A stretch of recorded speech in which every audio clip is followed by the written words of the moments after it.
આ આડી તો આને એવું થયું. બીજા બધાની મને કોઈ ચિંતા નહીં, પણ ભાભી યાર દૂર થઈ જાય એ નહીં મજા આવે. તો શું હવે મારા એ બધા દૂર ભાગશે? એવો કન્ફ્યુઝ શું કરું કઈ ખબર નહીં પડતી. મારા અંદર એવું શું આવી ગયું તો બધાને કરંટ આવે, છોકરું કૂદીને નાહી ગયું. જે હશે હેડો કાલ જોયું જશે.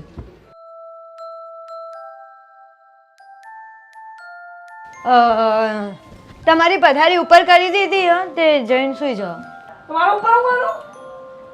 મારે એવા ઝાટકા નહીં ખાવા, પેલા દવા કરાવવા અને પછી મૂડમાં આવજો.